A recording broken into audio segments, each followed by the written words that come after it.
Eu espero que vocês gostem. É um assunto que eu gosto muito de falar. E antes de começar, eu gostaria de me desculpar pela quinta-feira passada. Como vocês sabem, eu venho do Rio e há aproximadamente uns 500,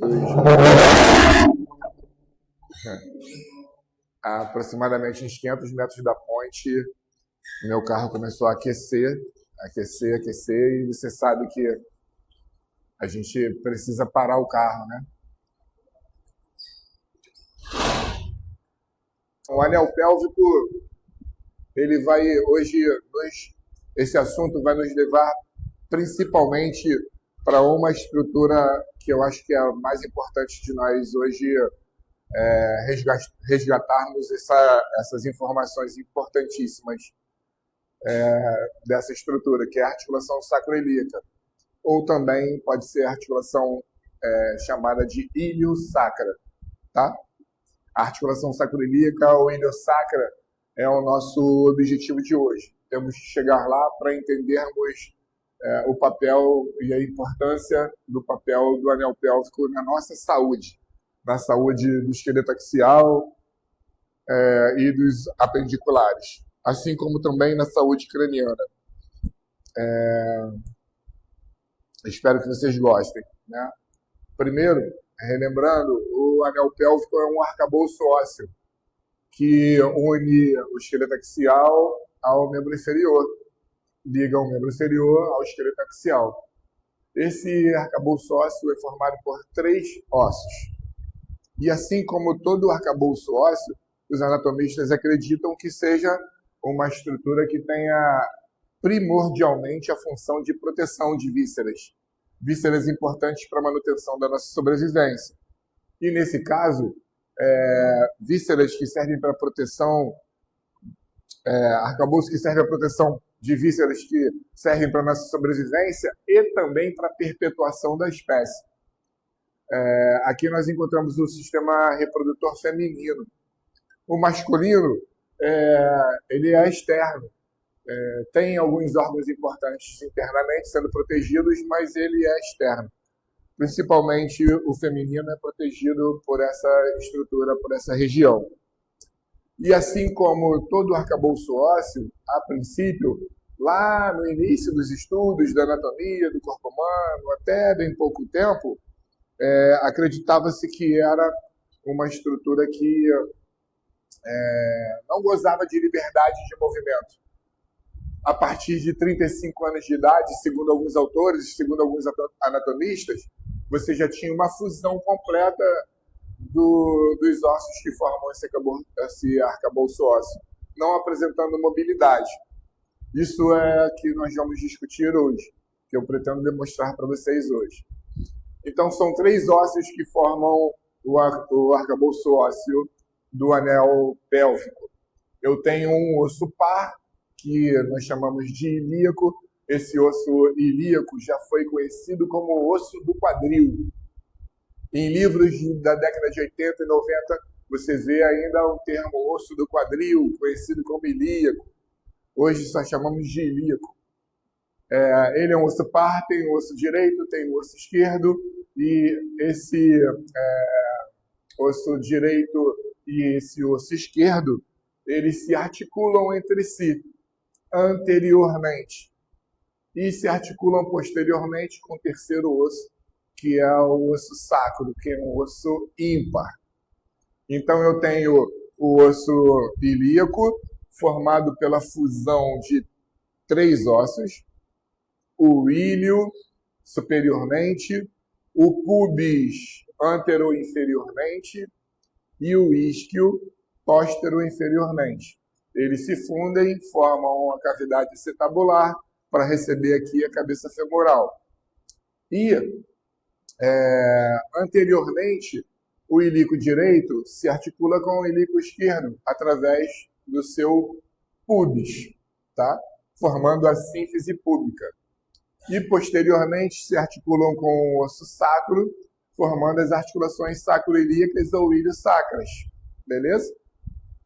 Essas articulações sacroiliacas e ilio-sacras são consideradas articulações imóveis. não apresentavam assim possibilidade de movimento, principalmente a partir de 35 anos de idade, segundo alguns autores.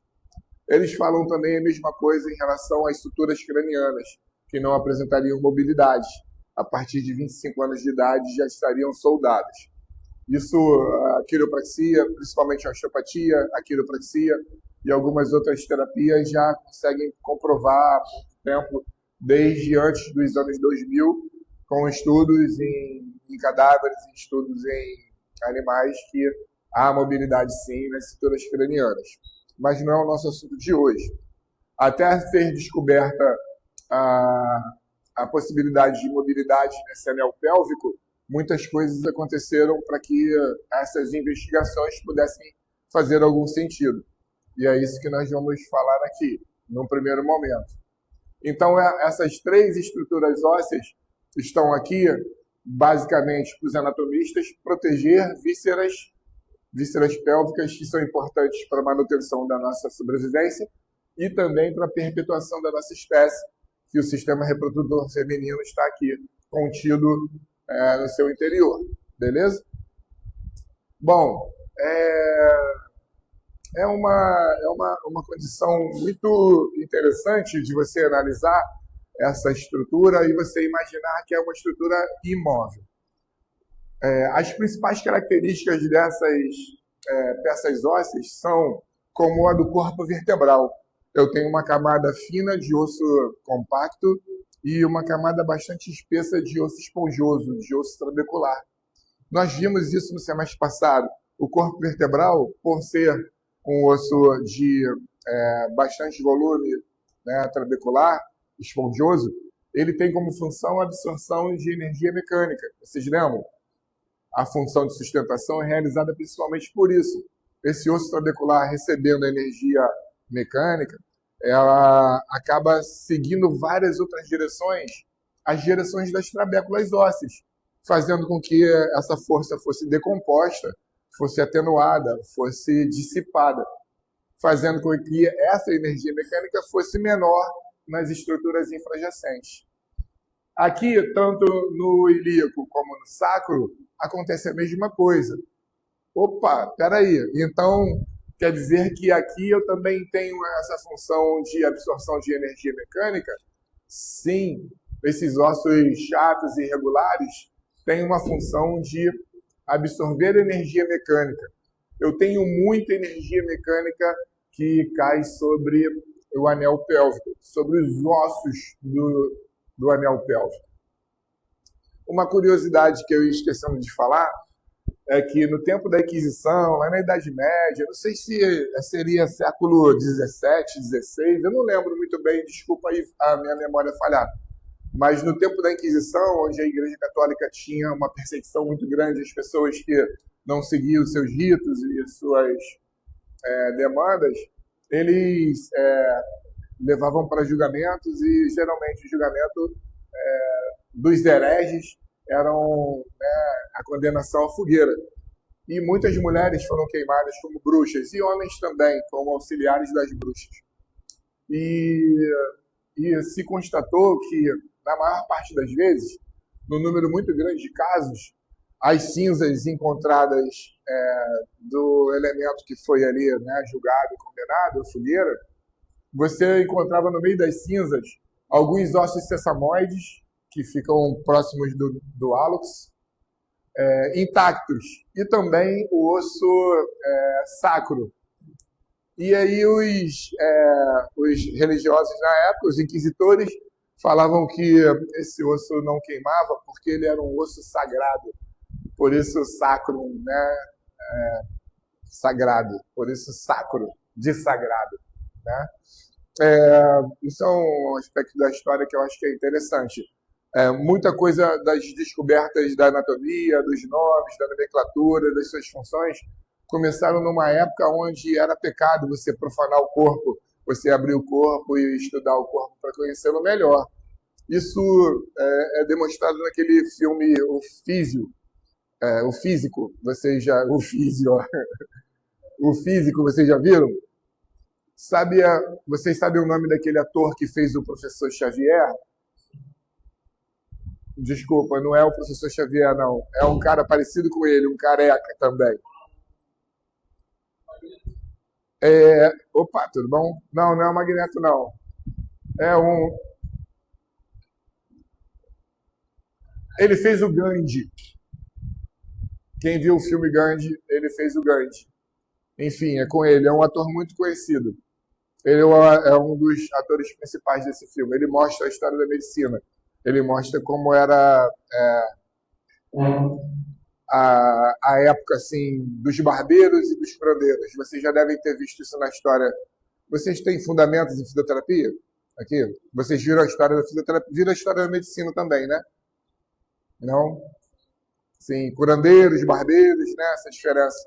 Então, no tempo dos curandeiros e barbeiros, no Oriente Médio já tinha escolas que eram escolas de medicina, onde eles já desenvolviam técnicas cirúrgicas, curas que até então seriam milagrosas e os curandeiros e barbeiros foram saindo de moda, né? Foram sendo deixados para trás. E chegando assim os médicos, né? Com escolas fortes e tal, de estudos, tentando produzir uma ciência. Mas era proibido você estudar um cadáver, né? Por causa das religiões. Enfim, o arcabouço ósseo recebe muita energia mecânica. Essa energia mecânica ela vem de todos os sentidos, de todas as direções. E você tem ali uma grande, grande concentração dessa energia.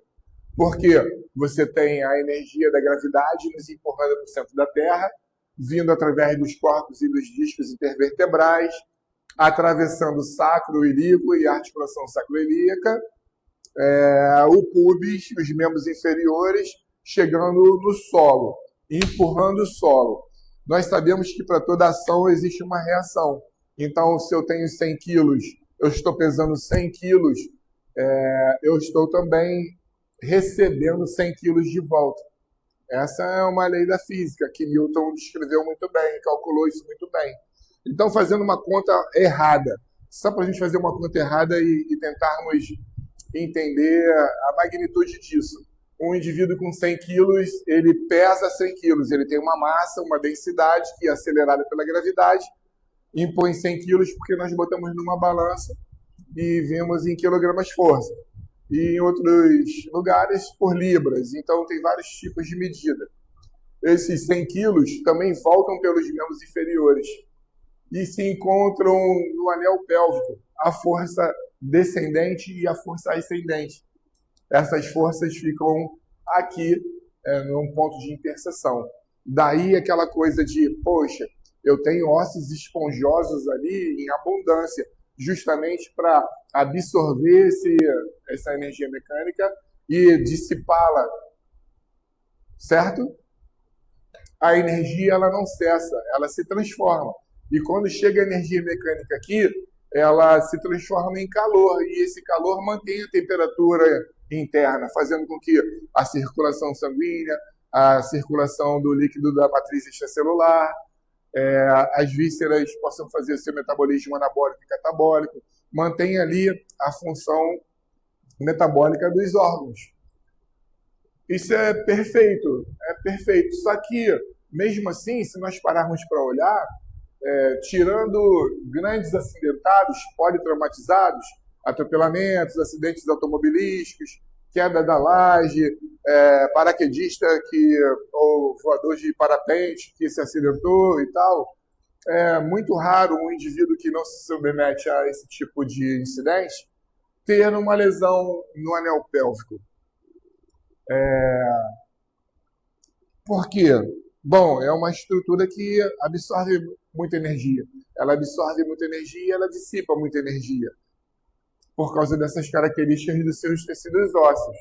Tá, beleza, mas tá faltando alguma coisa para que possa justificar o fato de uma prevalência bem menor do que em outras estruturas você ter danos ósseos, danos articulares e consequentemente, você afetar a nossa parte visceral da pelve menor, da pelve maior e comprometer a nossa sobrevivência, a possibilidade da nossa sobrevivência e também a possibilidade da nossa reprodução.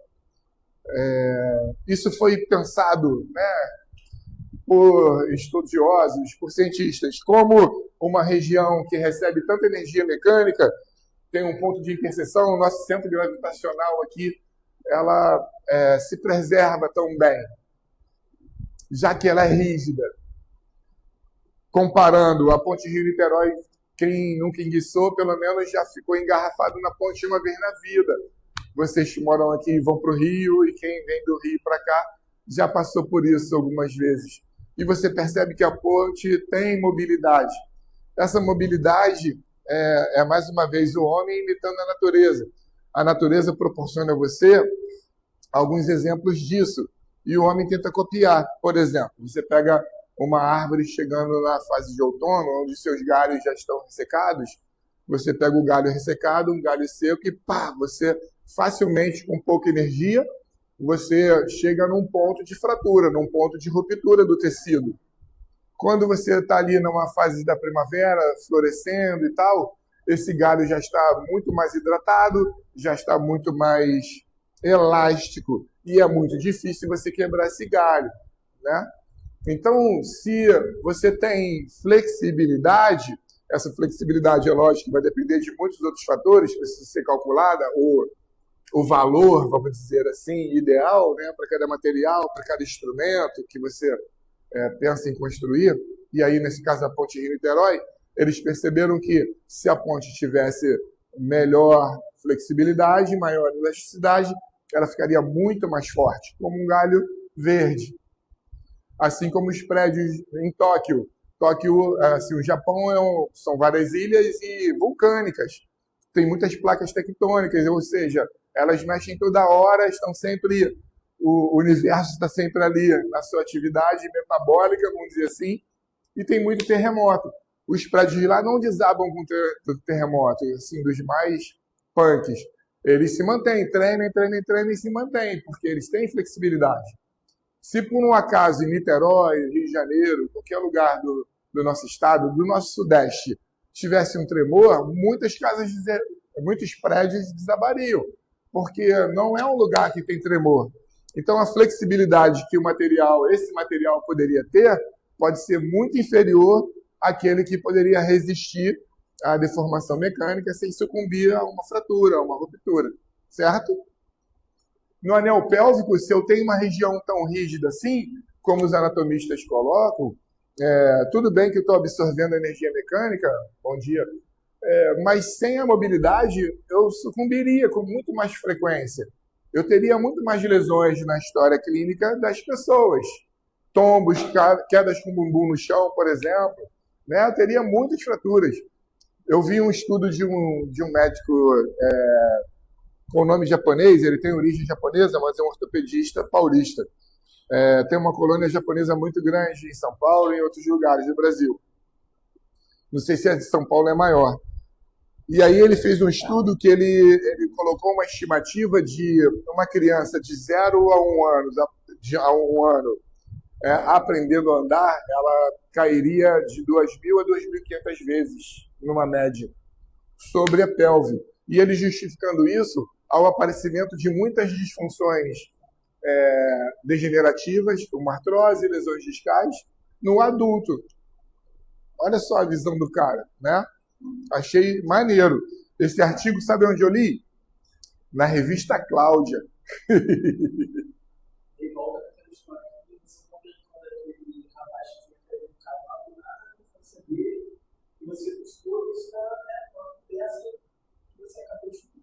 Sim.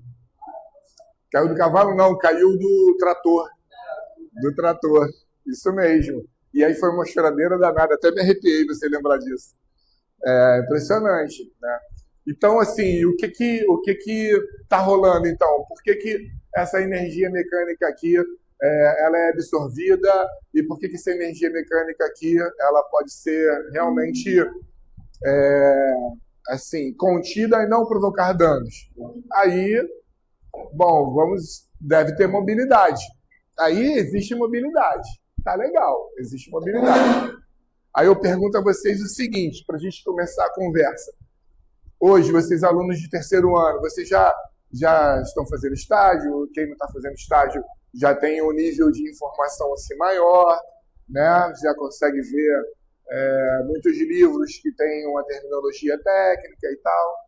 Aí eu gostaria de perguntá-los assim, a primeira pergunta de hoje, quais os movimentos que vocês sabem que existem na pelve?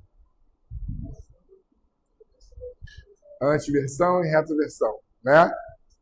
Você aprendeu na educação física, né? E aí solidificou isso na fisioterapia, né? Os fisioterapeutas também acreditam nisso, né? Antiversão, retroversão, beleza. Você vai pegar, 501 o ônibus que vai daqui para Praça 15? Ele é 501? É 701? É o quê? Tem um ônibus de Mauá que vai direto para o centro do Rio, é rapidão, terminal centro do Rio. Eu nunca peguei 440 não, mas ele passa... É um que passa aqui na frente, Praça 15, pum, ponto final lá. 100, o 100. O 100, nota 100.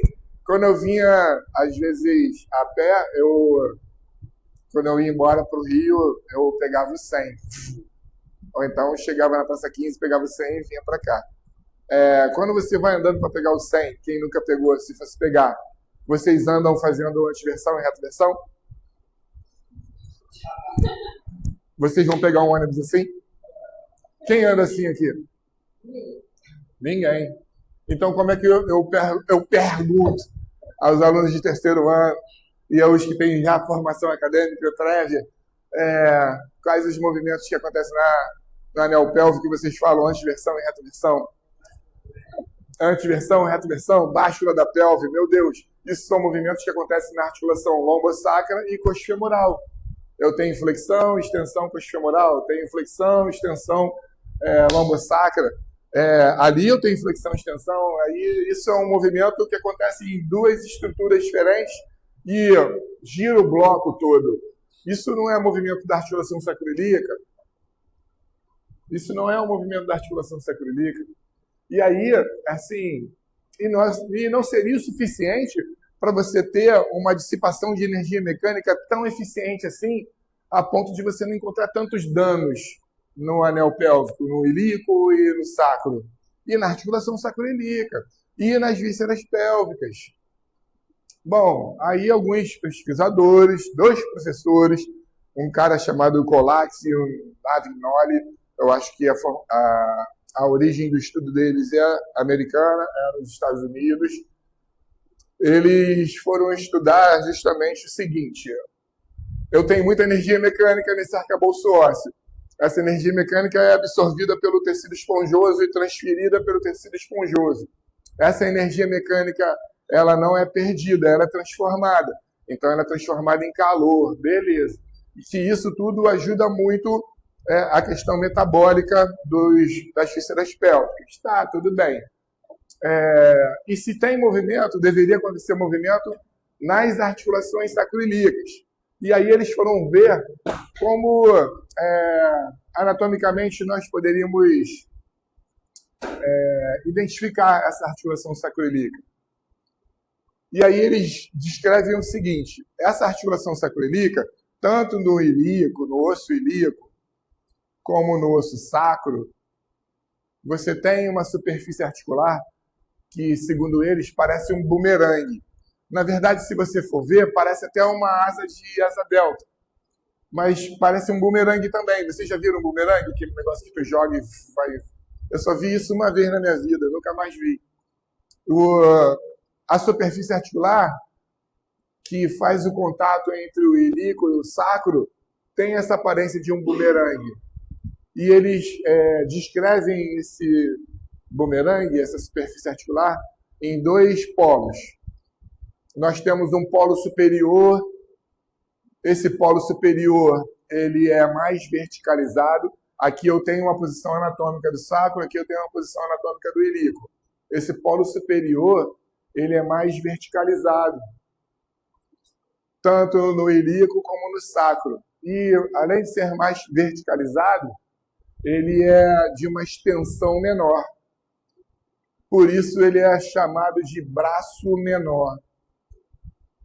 O polo inferior é chamado de braço maior. Ele é mais horizontalizado. Então, se houvesse algum movimento acontecendo na articulação sacroiliaca, que não é anteversão e retroversão, você teria um deslizamento do braço menor para o braço maior ou do braço maior para o braço menor. Aí eles, então, vamos fazer esse estudo. Pegaram os seus alunos, os seus estudantes, e fixaram com pontos luminosos e tal, para fotos e para filmagens, na época, colocarem alguns pontos anatômicos no ilíaco e alguns pontos anatômicos no sacro. E aí filmaram esses alunos. E aí eles conseguiram perceber que tinha um deslocamento do sacro em relação ao ilíaco direito e o ilíaco esquerdo. Tinha um deslocamento entre o ilíaco e o sacro direito e esquerdo. E eles conseguiram mensurar isso. Então eles viram, existe mobilidade na articulação sacroiliaca? Sim. E essa mobilidade vai variando de 10 a 12 graus de rotação. Poxa, para uma estrutura que até então era conhecida como uma estrutura imóvel, você conseguia achar 10 a 12 graus, você como militar, 10 a 12 graus de uma artilharia, você erra muito o alvo. Né? Tu mira no Rio, tu acerta no Espírito Santo.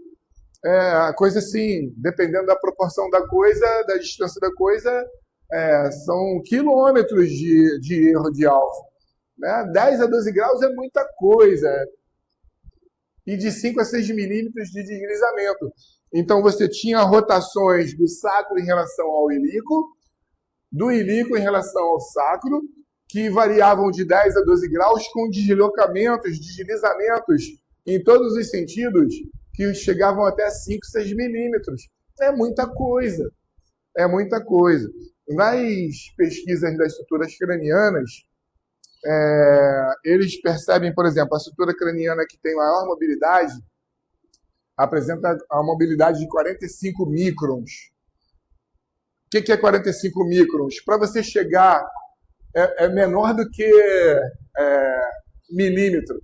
Para tu chegar a 1 milímetro, tem que multiplicar por 1000. Então é muito, muito, muito fácil você achar que é imóvel. É melhor você pensar que é imóvel. Assim como é melhor você pensar que você está encostando na cadeira. Mas você é eletricidade, você é um conjunto de átomos, então você tem eletricidade. E aí, isso é papo de filosofia. Você, na verdade, não está encostando na cadeira. O data show não está encostando na mesa. Está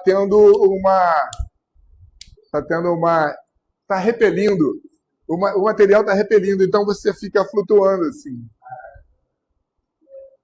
Aí você vai chegar na física quântica, aí tu se enrola, se tu não tiver paciência, entendeu? Mas a mobilidade, micromobilidade, é desprezada. 10 a 12 graus em sacroiliaca, 5 a 6 milímetros de deslizamento, numa estrutura que todo mundo falava que não tinha mobilidade, isso é um absurdo. Para não dizer que não existia mobilidade, um anatomista chamado Testucci, T-E-S-T-U-T. Esse anatomista, ele era o único que dizia que havia mobilidade sim na articulação sacroiliaca. E essa mobilidade acontecia só por questões hormonais na parturiente, que os movimentos do sacro, que nós vamos ver hoje, que ele chamou de nutação e contranutação, eram facilitados pela frouxidão ligamentar e os movimentos de pressão na pelve e na região abdominal com a contração do útero para ajudar a expulsão do feto. Num parto normal, é lógico, que era o que acontecia mais na época, parto normal. Uma vez, eu ainda estudante, iniciando a fisioterapia, no Rio, a gente ia muito em Madureira, fazer compras em Madureira. Tudo. E lá tinha muitos sebos. E eu sempre gostei muito de livro, e aí um dia eu passei na frente de um sebo, eu olhei e eu achei um livro do Testucci, de 1940, escrito em espanhol. Eu não tinha dinheiro para comprar. Senão eu teria esse livro até hoje. Caraca, isso, eu choro até hoje. Eu acho que eu nunca mais vou encontrar um livro tão velho e tão, assim, que seria familiar para mim. Estava doido para ler aquilo ali. O que, que eles achavam na anatomia na década de 40, cara? Década de 40, Guerra Mundial rolando. Ele publicou um livro de anatomia. O mundo todo se acabando, né? Deixa pra lá. Mas eu era molequinho novo quando eu vi, cara, capa marrom, lindo. Quando eu olhei textute, caraca, eu já estudei esse cara, esse animal falava que a articulação sacroiliaca não tinha mobilidade, só na hora do parto. Perdi. Tem mobilidade sim. Vamos ver quais são? Antes de vermos, eu preciso mostrar outra coisa para vocês. Tenho muita energia mecânica. A força descendente, a força ascendente se encontrando aqui. Essa articulação sacroiliaca precisa de uma boa estabilidade também. Os ossos absorvem, mas a articulação poderia não ser suficiente. Então eu tenho um sistema ligamentar que é importante e serve para isso. Aqui, nessa primeira imagem, você vê a classificação dos ligamentos sacroiliacos. Eu não queria ficar batendo nisso, não. Eu deixo de propósito para que, se vocês forem estudar mais, vocês terem uma noção do caminho que vocês vão percorrer. Mas eu quero mostrar essa segunda imagem aqui, que é dos ligamentos sacroiliacos, sem dúvida, dos ligamentos sacroiliacos anteriores e dos ligamentos sacroiliacos posteriores. E eu gostaria que vocês fizessem o seguinte: observem bem essas duas imagens e aquilo que chama a atenção de vocês, com maior assim, intensidade, que vocês me falassem o que é que chamou a atenção de vocês.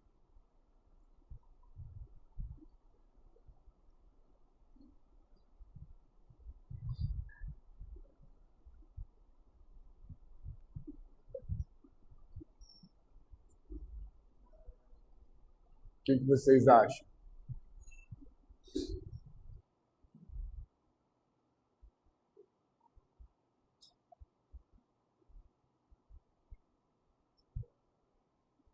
Oi? Não entendi. Como assim? Fala para mim. Oi? O formato dele parece uma orelha. Isso aqui é o osso ilíaco, né? Eu nunca tinha pensado no ilíaco como uma orelha. Achei legal. Mas eu não queria que você observasse os ossos, não. Eu queria que você observasse os ligamentos, ó, os sacroiliacos posteriores e os sacroiliacos anteriores. Ai.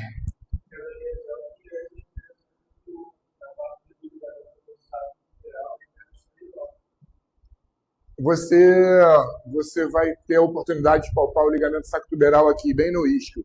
Fica bem perto do ânus. A gente olha a linha interglútea, a linha glútea, aí forma um ângulo de 90 graus. Aí você traça uma bissetriz cortando esse ângulo, de 90 em 2 de 45. Aí você segue e você encontra essa região aqui, ó. Aí você palpa, aí você está no isquio e na inserção do ligamento sacrotuberal. É uma região extremamente importante para a gente examinar, porque ele pode dar uma falsa ciática. Nós vamos ver lá na frente. Às vezes a pessoa tem até um diagnóstico de lesão discal e tal, com histórico de cetalgia, e de repente não é nenhuma das estruturas clássicas que podem perturbar o ciático. Ele não está nem sendo perturbado, mas é uma tensão exagerada no ligamento sacrotuberal. É interessante. Tratá-lo também é esquisito, assim. É uma técnica bem estranha. Você bota em decúbito lateral a pessoa, o paciente, aí você entra, bota a perna assim, em flexão, disco femoral, aí a perna de baixo que você vai tratar. Aí você entra pelos adutores e faz o contato na face interna do isquio. Aí você pede os movimentos de antiversão e retroversão, que existem, tá bom? Mas não são de movimentos sacroiliacos.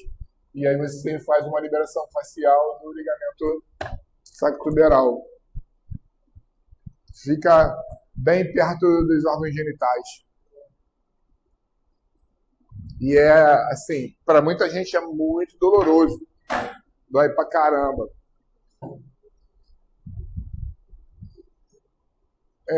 Vocês não observam nada assim dos ligamentos que possam chamar a atenção?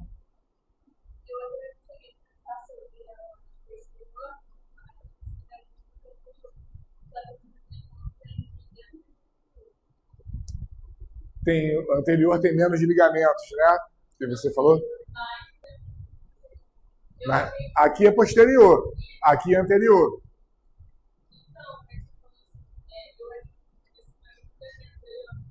Ah, poxa, não, dá para olhar isso aqui, tem muito mais do que aqui.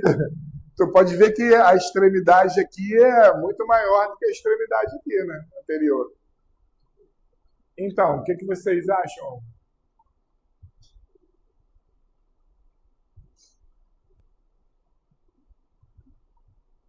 Quando nós manipulamos o cóccix, nós manipulamos esse ligamento de Cooper aqui, ó, e de Gilbert.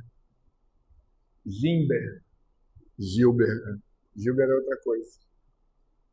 Aí a gente consegue diminuir a coxidia. As pessoas sentem muitas dores no cóccix. Não conseguem sentar andando com dor e tal. Duas sessões já reduz muito a dor.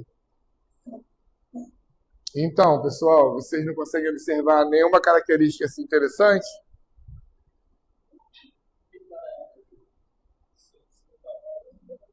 O emaranhado. Eu queria que vocês vissem esse emaranhado. Tem um emaranhadozinho anterior e tem um emaranhadozão posterior, né? Esse emaranhado parece que está entrelaçado, parece uma malha, né? É isso aí que eu gostaria que vocês vissem. Agora a segunda pergunta, ou terceira pergunta de hoje, não sei, eu acho que é a terceira. Esse emaranhado aqui de traços dos ligamentos podem fazer você pensar o quê? Mais mobilidade? Baixa mobilidade? Nós já vimos 10, 12 graus, né? Não é mais novidade. Oi? O ligamento dá a sensação de firmeza. Ah, tem muito ligamento, vai ter mais firmeza? Por que que vai ter mais firmeza com mais ligamentos? Se vocês me responderem isso logicamente, vocês chegam na resposta que eu gostaria que vocês chegassem.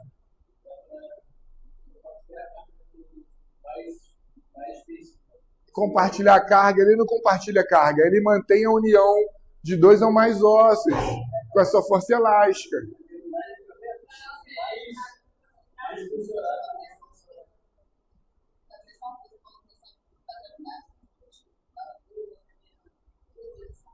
Não, não, não. Tudo que vocês estão falando é para qualquer ligamento, para qualquer limitar a mobilidade, todo ligamento mantém a amplitude anatômica correta. Se você prefere pensar em limitação, tudo bem, mas eu penso em possibilidade. Ó, se eu ultrapassar esse limite aqui, eu tenho uma luxação. Uma entorse é uma luxação, eu tenho lesão. Entendeu? O ligamento está ali para manter os ossos mais congruentes possível, para que você possa ter a função mecânica articular sendo realizada satisfatoriamente. O que você falou? Falou a mesma coisa? Então, vamos gastar um tempo aí. O que vocês acham? Oi?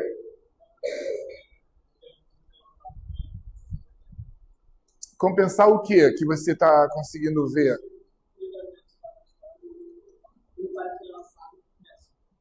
Hum, Pô, tua ideia foi legal, mas não é, entendeu? Eu nunca tinha pensado no ligamento dessa forma.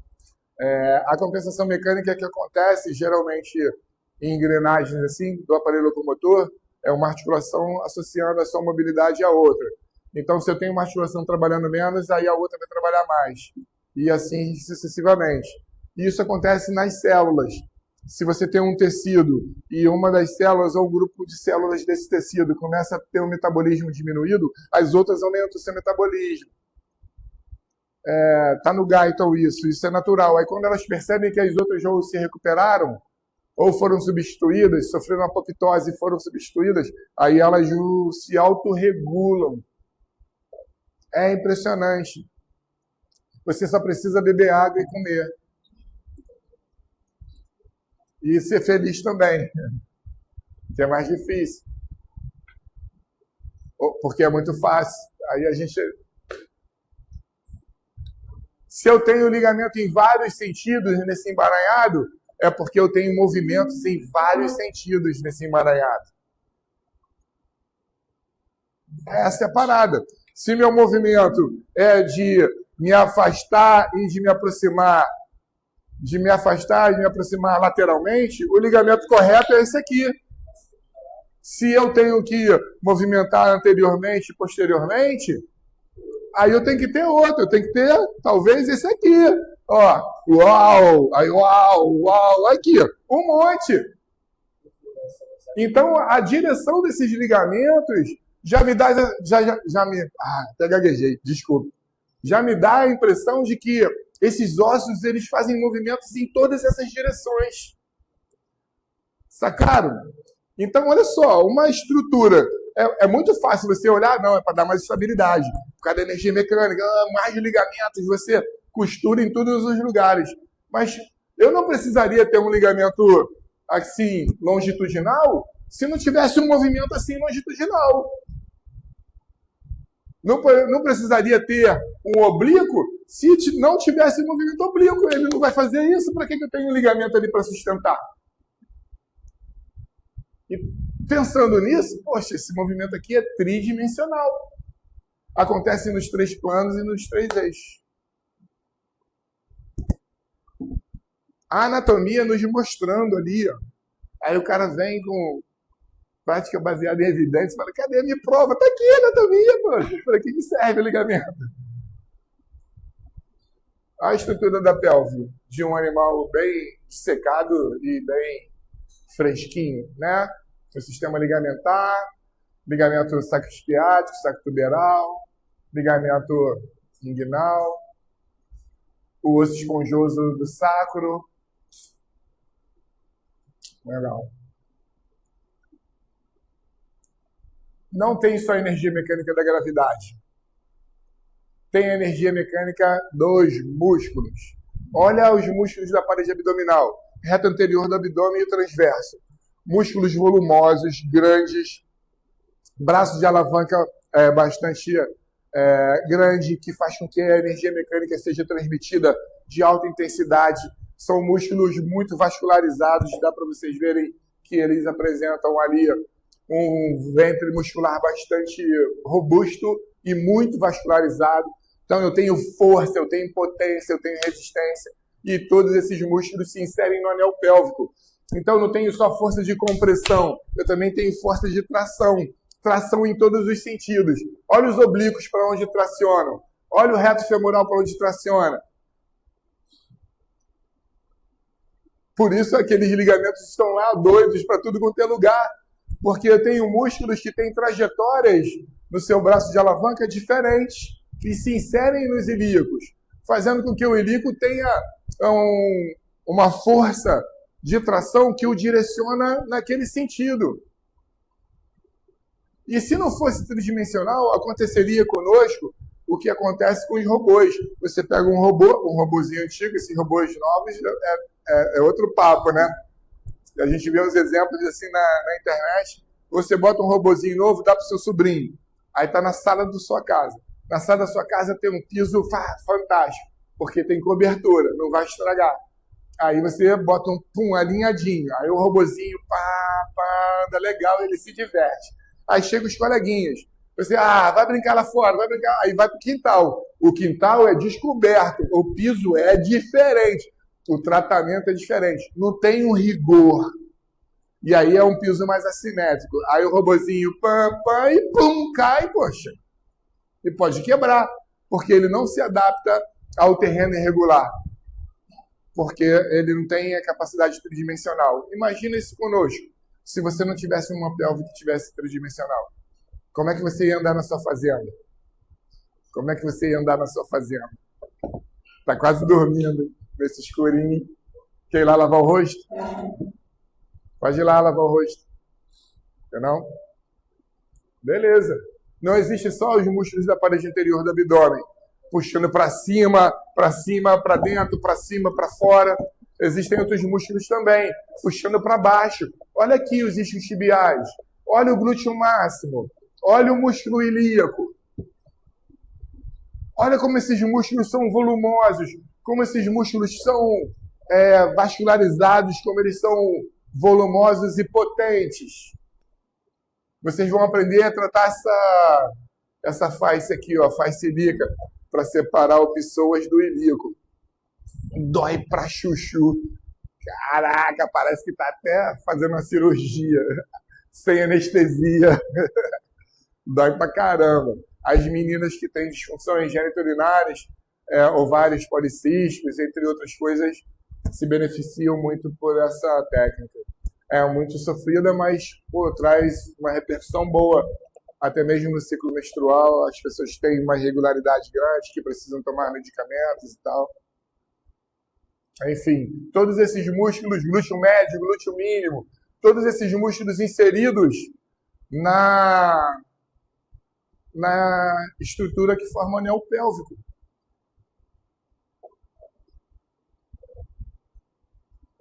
O ligamento sacrotuberal, mas eu não quero falar dele agora não. Quero falar de um outro músculo que é muito famoso para vocês.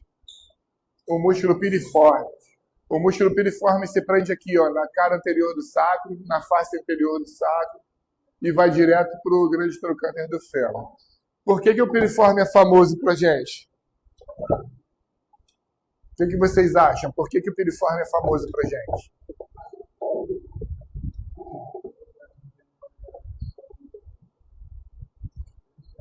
Sim, por causa da sua intimidade com o nervo ciático.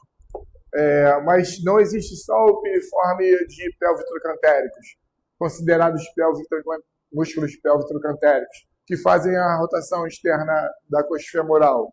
Existem outros também, mas ele acaba se tornando um astro justamente por isso. Ele tem, tirando aqui o glúteo máximo, ele tem uma variação anatômica, essa aqui é a mais comum. São 4 variações anatômicas que nós vamos ver. Essa aqui é a primeira. O ciático passa sob o piriforme, bem abaixo do piriforme. Se eu tenho uma contratura do piriforme, um espasmo do piriforme, eu posso produzir uma neuropraxia e isso faz com que haja a possibilidade de a transmissão aferente ou eferente ser perturbada. A pessoa sentir dor sem ter lesão, a pessoa perder força sem ter qualquer tipo de comprometimento muscular. Beleza? Mas não existe só ele que faz tração no sacro, existem outros também. Entre esses outros aqui, o piriforme, nós temos os músculos gêmeos, o gêmeo superior e o gêmeo inferior. São rotadores também da pelve. Exercem tração também, e bem próximo aqui do isquio. Fazem rotação externa. Uma contração potente desse músculo traz uma perturbação mecânica no ilíaco. Ele precisa ter uma complacência. Se não tiver, esse músculo vai se romper. Entendeu? Ou o seu tendão pode se romper. É uma coisa... Não só os gêmeos também, existe também o quadrado femoral. Aqui, o quadrado femoral apareceu logo acima e posteriormente, inferiormente ao gêmeo inferior. Também se prende entre o isquio e o pubis. Um rotador externo também. Beleza? Todos esses músculos tracionando os ilíacos e o sacro em vários sentidos. Em vários sentidos.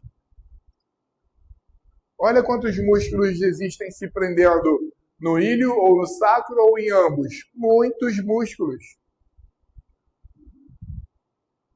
Diga-se de passagem que você tem músculos ali pares. Então é um de cada lado, né? Tu tem um sartório de cada lado. Tu tem um semimembranáceo de cada lado. Tu tem um oblíquo interno e um oblíquo externo de cada lado. Enfim, passa de 60 músculos. Beleza. Então, ao invés de nós ficarmos falando, move para tudo que é contra a direção, a anatomia nos dá uma ferramenta científica. Essa ferramenta é planos e eixos. a primeira aula de anatomia, planos e eixos. Nós temos 3 planos e 3 eixos. Nós temos um plano frontal ou coronal que divide o corpo em anterior e posterior. Beleza?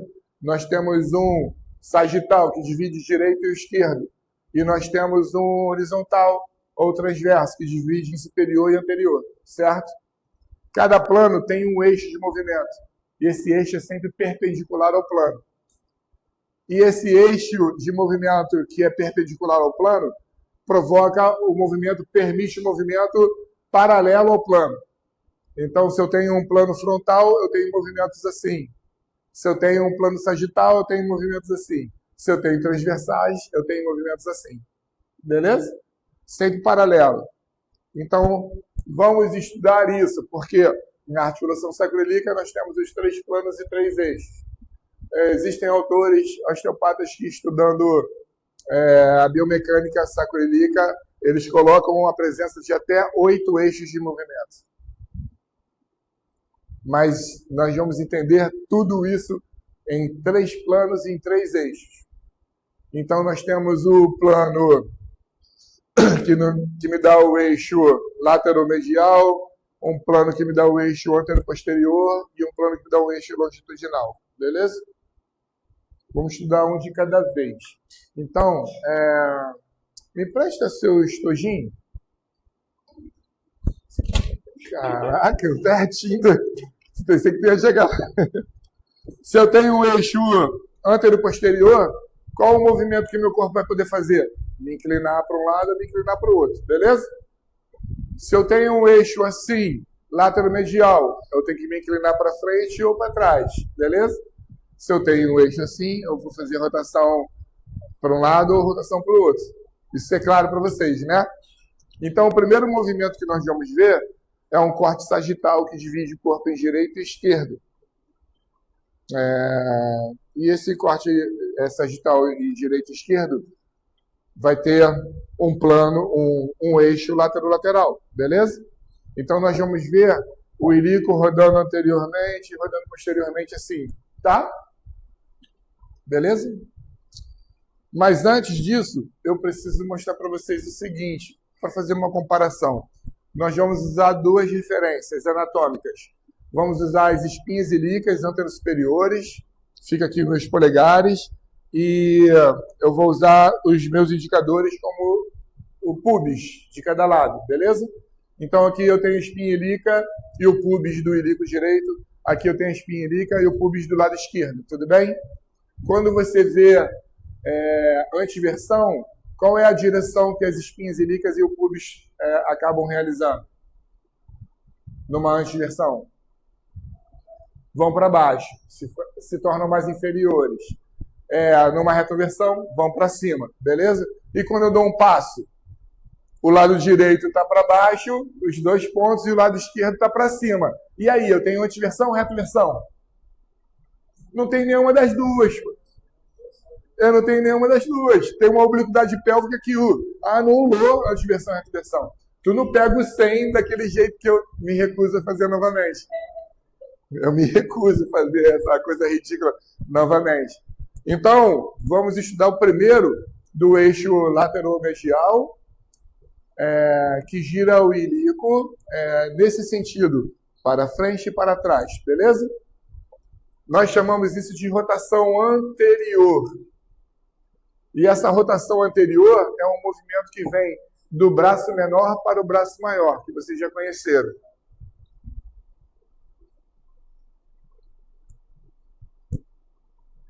Como você pode ver essa rotação anterior?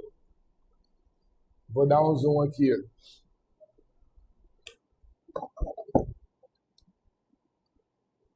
Essa rotação anterior, vamos pensar no ilíaco aqui em destaque, que é ele que está nesse movimento, tá? Quando você vê um ilíaco em rotação anterior, você vê a espinha ilíaca mais baixa do que do outro lado, e você vê o pubis mais baixo do que o outro lado.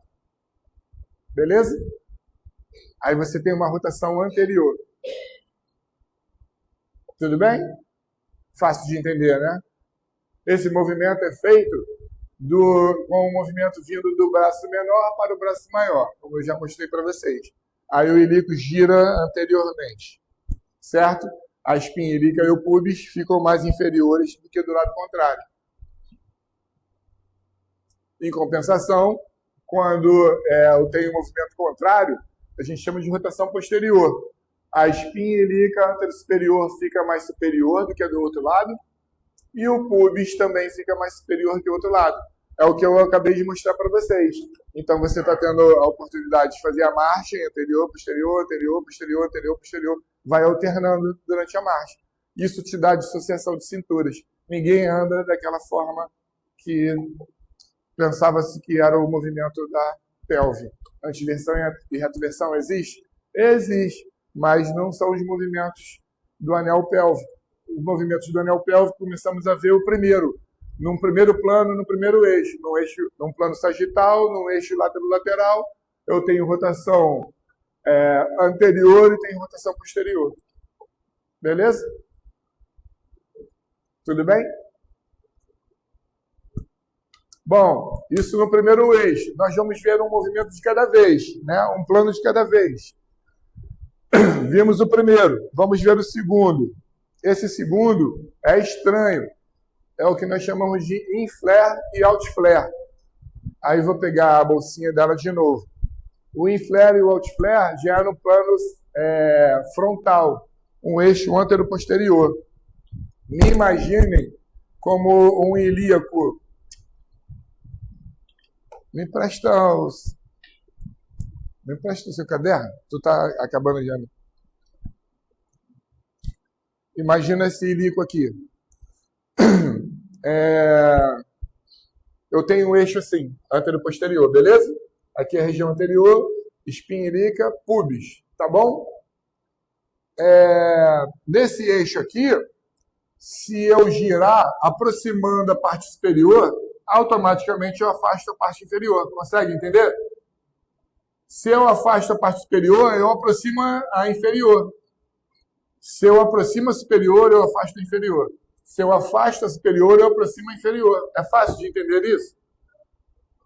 Fácil? Beleza. Então, nós vamos estudar agora os movimentos que um plano antero-posterior pode gerar, provocar no ilíaco, que nós vamos chamar de in-flare e out-flare, como se fosse para dentro e para fora, tá? Então, o primeiro movimento é esse aqui, para vocês entenderem bem.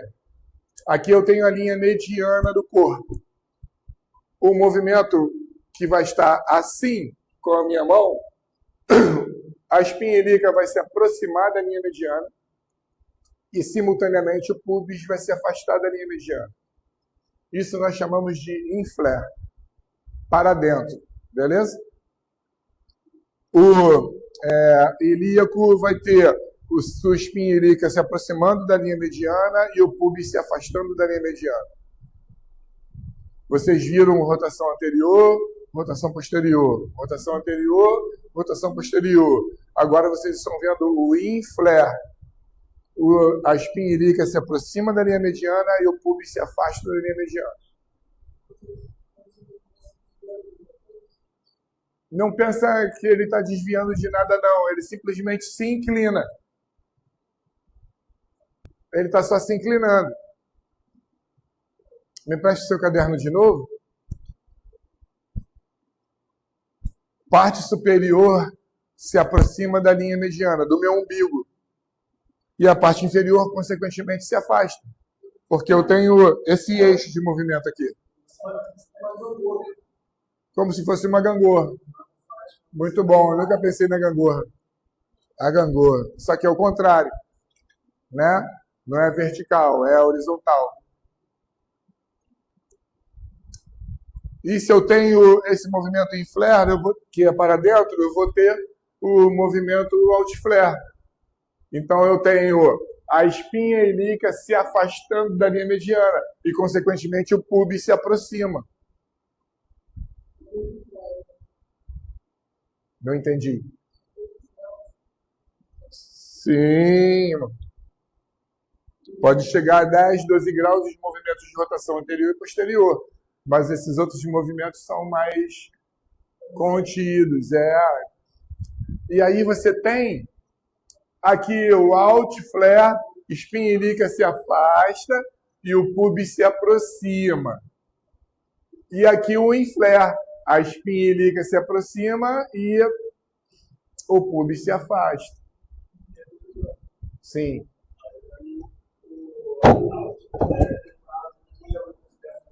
Sim, como uma rotação anterior de um lado pode criar uma rotação posterior do outro. Isso é fisiologicamente normal, precisa acontecer. Isso precisa acontecer. Se isso não acontecer, a energia mecânica que é grande no anel pélvico não vai ter uma boa dissipação. Alguém vai sofrer. Porque a energia não termina. Entendeu? Ela continua passando ali. Ela pode ser transformada, mas ela não termina. Imagina uma energia mecânica que ela é dissipada, tão dissipada que ela se transforma em calor e ela não é mais dissipada. Tum! Eu tenho aquela pressão ali acontecendo, a energia mecânica fica bloqueada ali. Uau, vou ter um problema.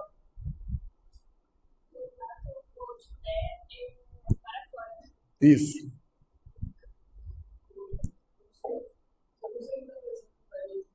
Vou dar de todos esses movimentos. Aqui ainda tem mais um para a gente ver. Tá? Vou dar um exemplo muito simples. Vou dar um exemplo muito simples e depois você vai ver as imagens, como eu fico. Né? A imagem, o esquema da imagem. Então, nós temos um ilíaco rodando anteriormente e posteriormente. Enquanto tem um anterior, tem outro posterior. Eu tenho um ilíaco que faz o inflare e o outflare, um para dentro e outro para fora. Beleza?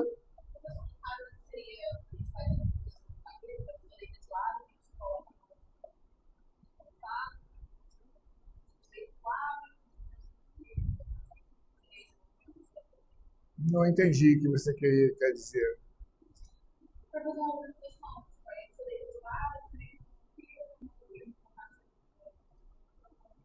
Se você coloca uma mão aqui anterior e uma mão aqui posterior, espinha ilíaca e isquio, você só vai girar posteriormente. E se você trocar, você vai girar anteriormente. Inflare e outflare é outra coisa.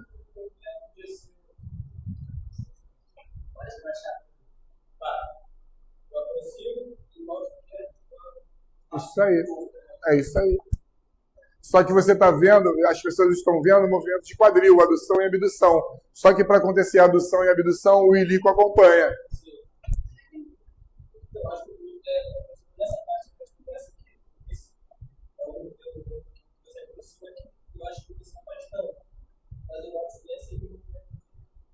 Adução.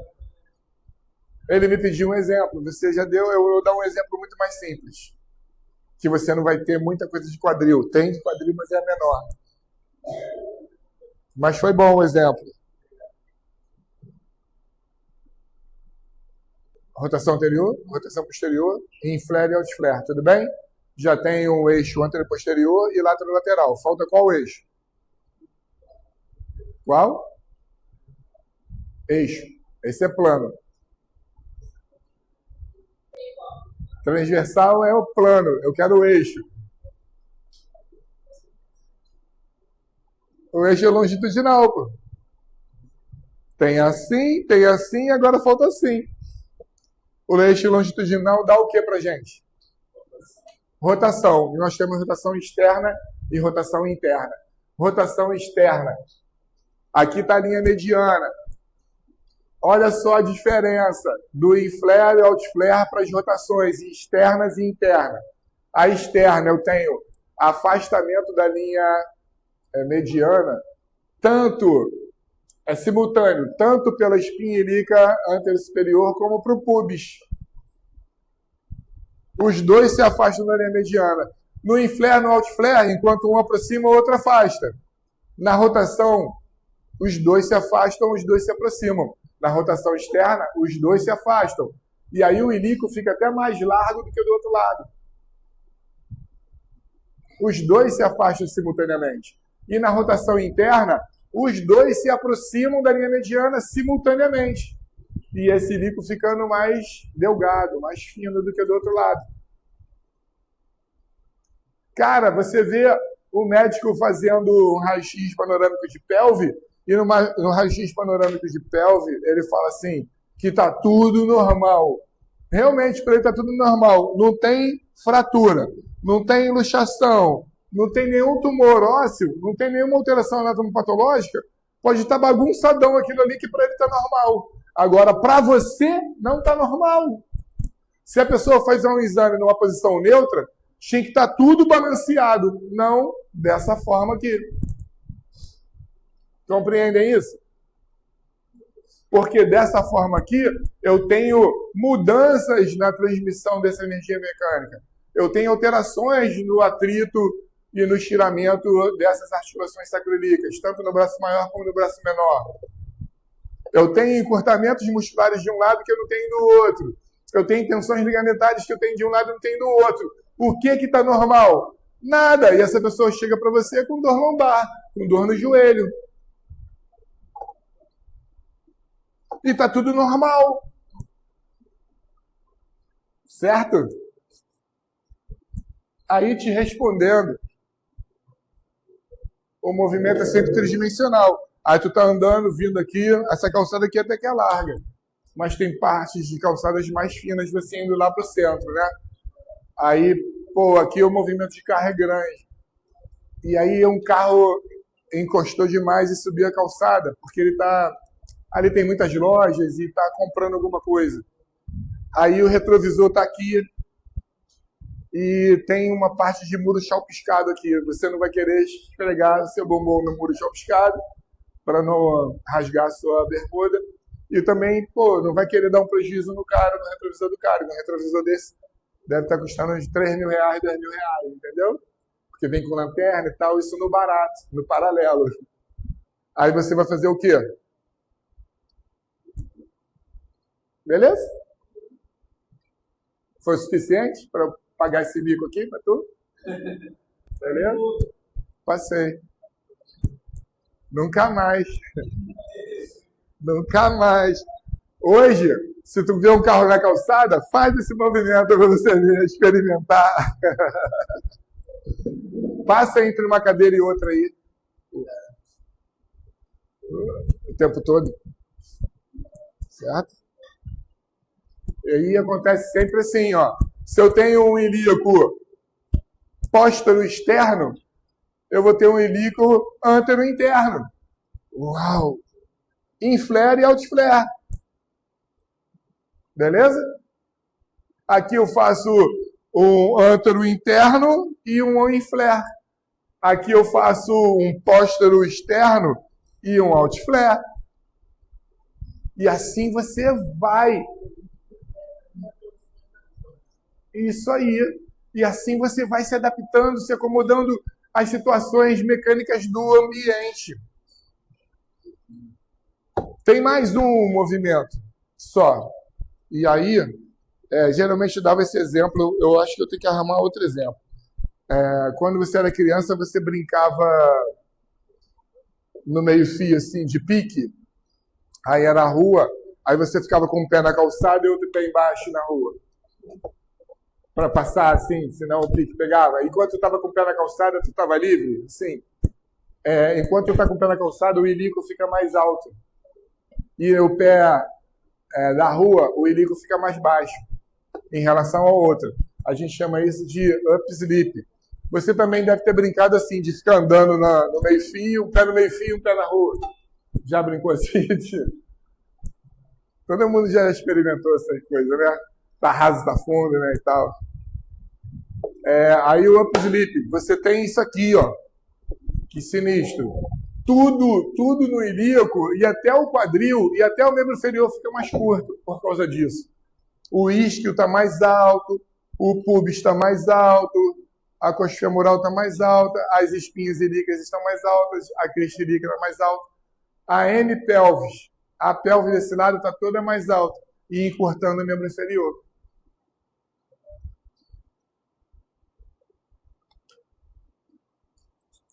Em todos esses movimentos, se eu estiver andando rápido, vocês me avisam, tá? Vocês estão perguntando pouco, aí eu vou falando, aí... Alguma dúvida até aqui? Tá dando para entrar? Lógico que é a primeira vez, vocês ainda vão ter que, né? Rotação anterior, rotação posterior, inflare, outflare, rotação externa, rotação interna, beleza?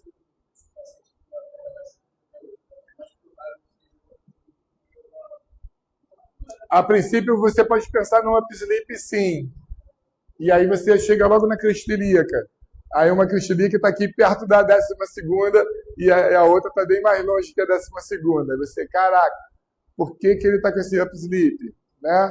De repente foi um paraquedista, foi um cara que saltando pipa na laje caiu, entendeu? Ou então nada aconteceu. Aí de repente ele pode ter uma verdadeira perna curta. Aí tu tem que fazer escanometria. Enquanto você não pede escanometria, tu faz a mensuração, a real e a aparente. Você aprendeu a fazer isso? Vocês aprenderam a fazer a mensuração não, real e aparente? É mais ou menos assim. Você tem dois tipos de mensuração, a real e a aparente. A aparente é a seguinte, tu pega a cicatriz umbilical, mede até as espinhas ilíacas anterosuperiores, tá? E depois até o maléolo interno de cada membro inferior, entendeu? Essa é a aparente. Aí você vai ver se tem obliquidade pélvica e o quanto que tem de obliquidade pélvica e se tem relação ou não com o comprimento encurtado ou aumentado do membro inferior. Mas essa é a aparente para você ver a influência do alinhamento da pelve. Beleza? A real, você faz espinha ilíaca anterosuperior ao maléolo interno do mesmo lado. Esse método, ele é usado e tem a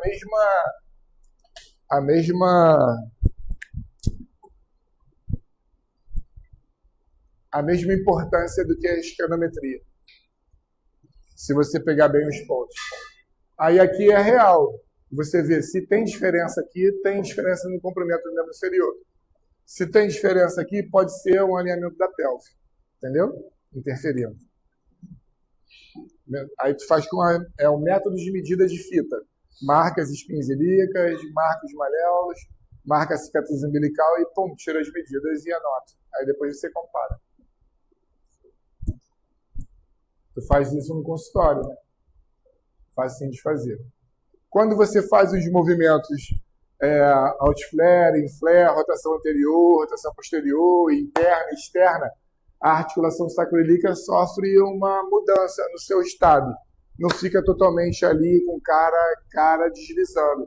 Acontece um afastamento, uma aproximação, um deslizamento para cima ou para baixo. Isso tudo aqui é normal, precisa acontecer. Se isso tudo aqui não acontecer, porque o gesto não está acontecendo e a pessoa vai ter algum sintoma. É muito comum a pessoa que já tem histórico de dor lombar e principalmente já fez exames de imagem e viu que tem alterações na lombar, ela chega, pô, acho que estou com um ciático ruim, está doendo muito, está doendo a minha lombar e está doendo aqui, ó, aqui está doendo mais. Aí ela aponta para a articulação sacroiliaca. A articulação sacroiliaca, a pelve, a fisioterapia no Brasil vai fazer 56 anos. Ela nasceu na legislação em 13 de outubro de 1969. Então, a medicina de um tempo para cá, e menos de 100 anos, que começou a se preocupar com o anel pélvico para entender melhor a dor lombar. Entendeu? Então, de repente, a medicina, nossa mãe, né, ela começou a observar isso há pouco tempo. Um pouco mais de tempo que nós temos de vida. Então, os estudos ainda são muito precários e insuficientes, mas as observações clínicas abundantes, né? Então, quando você está fazendo um inflare, um outflare, você faz assim, ó. No outflare, você afasta os braços menores e tem atrito nos braços maiores.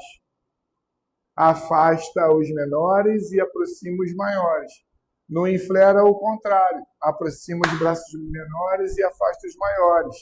Então, quando você vê um ilíaco numa condição de obliquidade pélvica, aí eu tenho uma espinha ilíaca mais próxima da cicatriz umbilical, no sentido medial e no sentido crânio-caudal.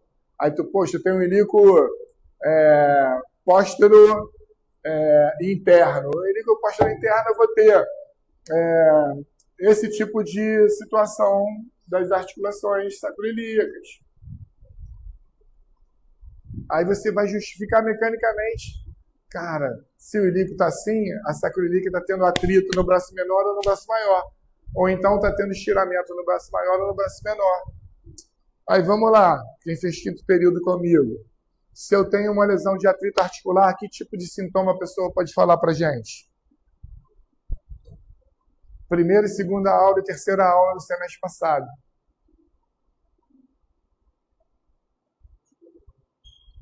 Se eu tenho atrito articular, que tipo de sintoma? Tipo uma dor em cinturão, uma dor de pressão. Eu vou ter uma dor, um cinturão aqui mais baixo, só que bem localizado aqui, né? Pressão. Uma dor de pressão. Principalmente, a pessoa pode falar assim, principalmente quando eu estou andando, quando eu boto o peso no meu corpo, aí eu sinto, aí eu estou até mancando. Deve ser o meu ciático, ela fala assim para você. E quando eu tenho afastamento, estiramento, que tipo de sintoma eu posso ter? Estiramento ligamentar.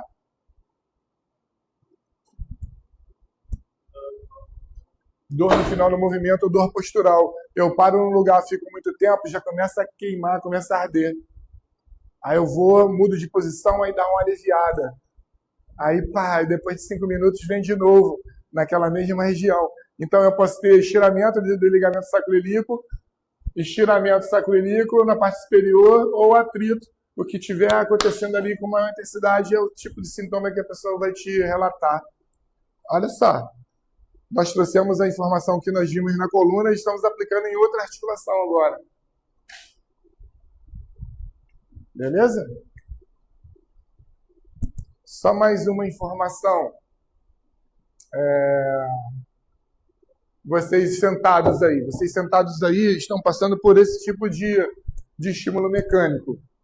A força da gravidade empurrando vocês para o centro da cadeira. Algumas pessoas estão sentadas bem, estão sentadas nos isquios, outras estão sentadas no sacro, aí tem outro tipo de...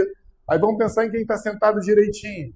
Quem está sentado direitinho, por causa dessa força gravitacional e dessa força reativa, você tem um afastamento dos seus isquios. Quando você tem um afastamento dos seus isquios, você tem uma tensão bastante importante e contínua no seu períneo. No nosso períneo, onde nós encontramos os nossos órgãos genitais. Aí eu tenho tração de uretra, eu tenho tração de bolsa escrotal, tenho tração do músculo constrictor da vulva. Olha quanta coisa que pode atrapalhar a função sexual dos indivíduos. E não só isso, com esse afastamento dos isquios, eu tenho um inflare bilateral. E aí, esse inflare bilateral, eu tenho atrito na articulação sacroiliaca. Pum! Eu bloqueio o sacro. Eu não tenho movimento nem do ilíaco, nem do sacro. Essa pessoa que fica muito tempo sentada é a pessoa que mais reclama de dor lombar. Hipermobilidade lombar por hipomobilidade sacroiliaca. Em todas as pesquisas você olha, o trabalhador que tem a sua função exercida sentada é o que tem maior prevalência de queixa e de afastamento do trabalho por dor lombar, comparando com aquele que pega peso e bota no caminhão. Ou que trabalha em obra. Ou que simplesmente trabalha se deslocando e não fica muito tempo sentado. Aí você vai ver o que acontece na pessoa sentada. Aqui, o que acontece com a pessoa sentada. E às vezes ela senta mal, não tem uma cadeira legal. Né? Uma série de coisas de fatores ergonômicos que não ajudam, que só atrapalham, só agravam mais ainda esse estiramento do períneo e essa compressão sacroiliaca. Aí você não tem mobilidade sacroiliaca. Se você não tiver mobilidade sacroiliaca, cara, você vai sofrer. Aí olha só o que a mobilidade sacroiliaca faz. Eu peguei o Gustavo andando e tirei uma foto dele lá de cima. Pum! Crânio caudal e póstero superior. Beleza? E ele estava com um passo à esquerda à frente e à direita atrás. É uma marcha, porque os dois pés estão no chão. Beleza? A marcha difere da corrida por causa disso. Tem um momento que os dois pés estão no chão. Nesse momento, olha o que precisa acontecer no anel pélvico. Olha ali. Eu tenho rotação anterior, rotação posterior, tenho in-flare, tenho out-flare, tenho rotação interna e rotação externa. E eu ainda tenho uma torção do sacro. Se a minha pelve não é capaz de fazer isso, eu vou transferir essa energia mecânica para onde? Vai dar ruim em algum lugar, mais cedo ou mais tarde. Pode chegar no joelho, na coluna, pode chegar num erro de pisada, pode te dar dor de cabeça. Aí quando eu falo dor de cabeça, todo mundo, aí para. Daqui a pouco eu vou mostrar para vocês. Com exemplos clínicos, não vou nem mostrar na anatomia. Tudo na anatomia. Só uma parte da anatomia e só clínica. Nas meninas. Então aqui eu preciso ter uma boa mobilidade sacroiliaca. Se eu não tiver uma boa mobilidade sacroiliaca, já era. Isso vai me trazer transtornos.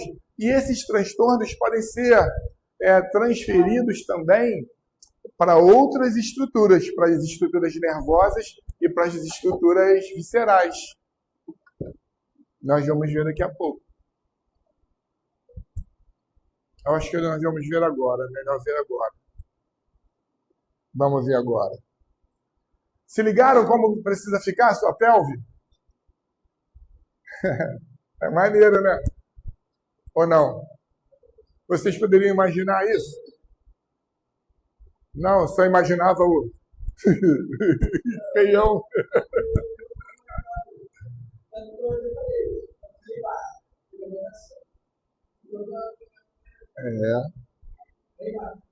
Agora, isso precisa acontecer quando você está assim. Agora, quando você está deitado e assim, você vai examinar e você encontra isso, uau, não tá bom. Quando você faz um raio-x e você encontra isso, o médico diz que está normal. E aí? Aí tu olha, pô, tá tudo normal. Essa pessoa tá com problema emocional, tem que fazer psicólogo, não tem que... Ela fica aqui conversando sobre os problemas dela comigo, e aí sai daqui melhora, só psicológica, só emocional, uma ova. Você que enxerga mal. Você que não vê que isso daqui é uma disfunção se estiver fixo.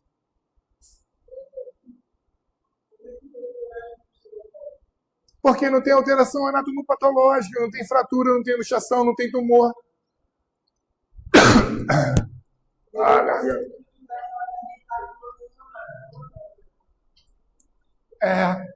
O raio-x é feito parado, deitado, ou então em pé, parado, então... Olha aí, não tem fratura, não tem nada, sacro torcidão, os ilíacos bem assimétricos. Olha aqui a cara desse ilíaco bem aberta, essa cara bem fechada. Então aqui tem rotação externa. É o cóccix. Sim. É um barato, né? É um barato. Beleza. Vou dar uma corrida, vou passar dos movimentos do sacro, que eu preciso chegar mais lá na frente com vocês. A variação anatômica do piriforme. São 4. Aqui vocês viram essa primeira aqui. O piriforme passando a ter uma relação com o ciático, mas o ciático fica totalmente abaixo, sob o piriforme. Beleza? Essa aqui apresenta maior prevalência nos estudos cadavéricos. Mas existem mais 3. O ciático pode se dividir em 2 e passar uma parte por cima e outra parte por baixo do ciático, do piriforme. Tem uma terceira. Você pode ter o ciático passando por entre as fibras musculares e por baixo das fibras musculares. E o quarto, você pode encontrar o ciático passando totalmente dentro das fibras do piriforme. São essas 4 diferenças, 4 variações anatômicas que nós temos na relação piriforme-ciático, tá? Todas elas, se o piriforme ficar espasmado, vai interferir na transmissão da energia nervosa pelo ciático e aí a pessoa vai ter sintomas. Sim. Foi?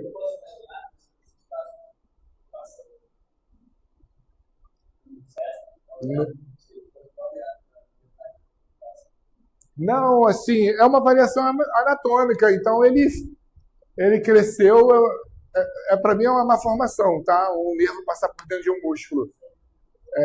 Ali cria um rombo mesmo, ali uma fibrose, e só Deus sabe, eu nunca vi, entendeu? Assim, sim, sim, mas você pode adaptar, o animal se adapta, né? O nervo se adapta. O nervo se adapta. Você entende adaptação? Tem um capítulo do Guyton que fala dos receptores, adaptação dos receptores, de rápida adaptação e lenta adaptação. Isso tudo você pode transmitir para qualquer tecido nervoso e até mesmo para qualquer célula. Por exemplo, você chega na praia, temperatura saiu da tua casa, chegou em Camboinhas, 40 graus, beleza? Aí tu chega em Camboinhas, vento do mar. Você chega em Camboinhas, a maresia. Você chega em Camboinhas na areia molhada. Você chega em Camboinhas e recebe a primeira onda nos seus pés. Tu se arrepia todo. Caraca, a água tá geladona. Porque a água de repente está 19 graus, 18 graus. Tu de 40 para 18, 19 é um impacto grande. Aí tu fica molhando o pescocinho. Só falta abrir a farofa lá, a galinha para comer. Aí tu tá lá, beleza. O neguinho só te olhando, aí vai tomar uma vaca quando ele mergulhar, vai se afogar, vai pegar uma vala. O neguinho fica te secando. Não entra aí não, meu filho. Anda 3 passinhos para direita, por favor. Senão tu não volta. Oi? Aí você entra na água, aí o mar tá molezinha, tá tapetinho. Aí ele entra, fica boiando lá e tal. Aí, daqui a pouco, aí vai entrar a namorada dele, aí entra, a água tá gostosa. Ele já se acomodou a temperatura. Aí quando sai geladinho, fresquinho, cara, tá uma delícia. 40 graus chovendo lá fora e você tá numa boa. Até você começar a se adaptar de novo e... É igual o som, tu chega numa festa, aí você tem o som altão, aquele funkão, bo, bo, bo, bo, bo. Aí tu não consegue conversar. Aí depois de um tempo você no ambiente, você já começa a ouvir melhor a pessoa e tal, né? Aí quando você sai da festa, você chega na rua, o carro passa, o ônibus passa, tu tá lá longe, parece que tu tá com o ouvido entupido, cheio de coisa. Aí tu simplesmente houve uma adaptação para não lesionar o seu ouvido interno, os receptores aumentaram o limiar de excitabilidade, entendeu? Aí você vai, com o tempo ele vai abaixando, aí você se relaciona legal com o estímulo do meio. Temperatura, som, deformação mecânica, qualquer que seja ela, ele luta, ele treina. Então tu pode fazer uma brincadeira com ele, de pegar e torcer o braço dele, tentar dar uma mão de vaca nele, puxar o cabelo dele, dar um chute nele, apertar ele vai ficar de boa, porque ele já treinar com gente mais pesada, e aí o limiar de estabilidade dele é altão. Para você atingi-lo, você tem que ter uma energia mecânica maior. E talvez você não tenha, porque a sua experiência é paz e amor, é só cafuné, senta no meu colinho, namorou meninas mais leves que você, e ele tem um peso parecido com o seu, aí você já sente a diferença. Você não malha, você não luta. Isso faz você ficar diferente, né? Ele já é preparado para a guerra. Você é preparado para a paz, para amar. Amar tu lembra? Amar Ai, ai. Beleza. Essa sacroiliaca pode trazer saúde, como também pode trazer disfunção no sistema nervoso. E esse sistema nervoso que vai ser afetado, cara, vai trazer problemas para gente. E esses problemas vão ser derivados ao plexo sacral. O plexo sacral, quando ele é atingido nas raízes de S1, S2, você tem os seguintes sintomas. Isso tudo por uma falha posicional e uma disfunção sacroiliaca, tá? Você vai ter dores na região glútea, dores na região póstero interna da coxa, dores no pé, no bordo externo, na face plantar e no hálux. A pessoa pode chegar para você com uma queixa de fascite plantar, a pessoa pode chegar com você com uma queixa de joanete, né?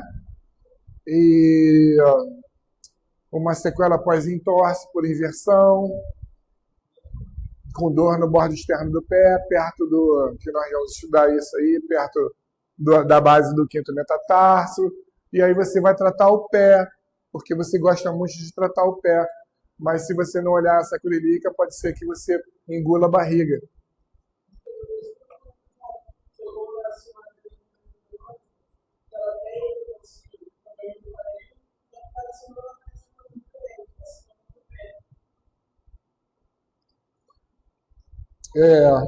É muito ruim, é muito ruim assim eu dar supervisão de estágio para quem não estudou toda a ortopedia, que a gente tem que pegar o bonde andando o tempo todo. Se o aluno não tiver garra, não tiver disposição para correr atrás e pegar o bonde, toda hora cai do bonde, pega o bonde, cai do bonde, fica um estágio muito ruim e alguns desistem. E eu lamento, assim, em todos os sentidos. E o sentido principal é da estrutura não ser a que eu acharia que seria melhor. Mas o brasileiro é assim, né? Ele está sempre correndo atrás. Ele nunca tem aquilo ali, ele está sempre correndo atrás para alcançar. É o nosso sistema aqui, infelizmente. E é pior ainda você receber um idoso e você nunca ter estudado gerontologia, geriatria e cuidados paliativos, assim, para você não entender a complexidade da coisa. Desculpa, eu posso parecer soberbo, mas eu acredito que, pela minha formação, o único que te dá uma ideia integrativa é a ortopedia 1 e 2. Mais de ninguém te dá a ideia integrativa. Você tem que ter uma ideia integrativa para você entender melhor ainda o idoso.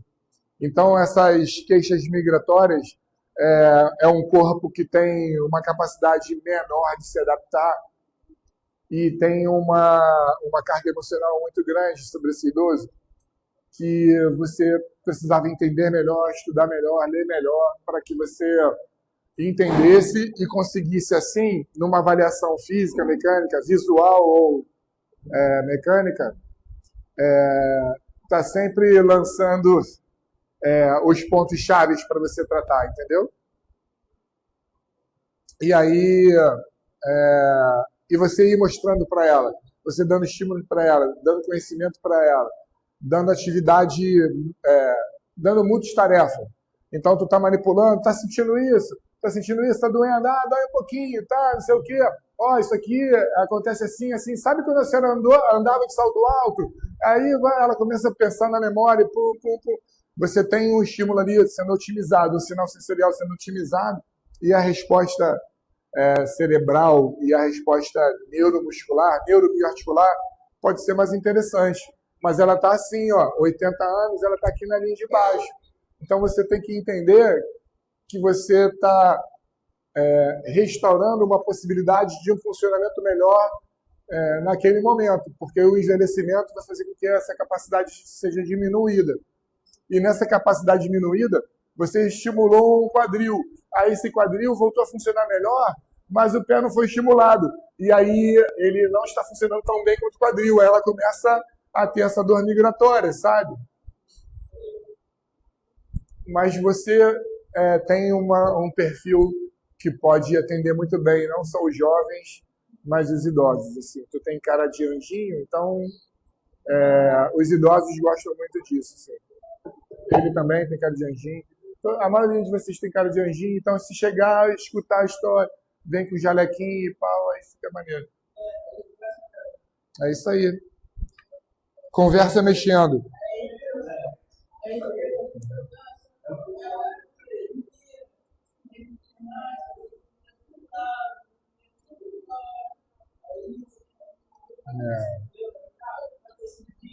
Os filhos, os netos nunca ouvem, não tem tempo para ouvir. Você não tem tempo para ouvir seu pai e sua mãe, mas ouve o pai e a mãe dos outros. É isso aí. Você vai receber para isso. Seu pai e sua mãe pagaram tudo para você e você não tem tempo para eles. Hoje eu conversando com uma paciente, ela falou isso para mim, cara, eu dou tudo pro meu filho, se ele soubesse me levar, eu dava muito mais, ele teria tudo, tudo. Mas hoje ele está sem carro, eu estou sem carro porque ele não cuida de nada que ele sabe que é importante para mim. Chegar em casa, encontrar a louça lavada, a roupa dele no cesto, eu nem preciso lavar a louça todo dia. Mas nos dias que eu trabalho, eu chego em casa, tá uma bagunça, a roupa, cueca. Ela, pô, cara, faz. Aí ele, isso é. Aí tá andando a pé.